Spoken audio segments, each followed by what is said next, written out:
Hi friends, good evening. இவ்வளோ நேரம் wait பண்ணி அவங்க அப்பாவை பார்த்துட்டே இருக்காங்க பாருங்கள். இங்கேருந்து அவர் வராரான்னு பார்த்துட்ருக்காங்க. கடைசியில் என்ன பண்ணாங்கன்னு பாருங்கள். பண்ணுறாங்க என்ன பண்ணுறாங்கன்னு தான் பாருங்க இல்லையா? கூப்பிட்றான் பாருங்க.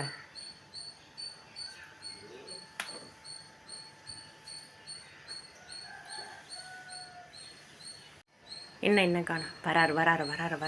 வரட்டும். வா பக்கத்தில் வா. எவ்வளோ நேரம் வெயிட் பண்ணிட்டு இருந்தேன். இப்போ மட்டும் வரேன், ஒரே ஓட்டம் ஓடிடுறேன் பார்த்துக்க. இவ்வளோ நேரம் நான் நின்றுட்டுருக்குறேன், என்னை பார்க்கவே இல்லை. நீ வந்தது நான் நிற்கணுமா? ஏன் வந்து ஒழிஞ்சுக்கிறியா?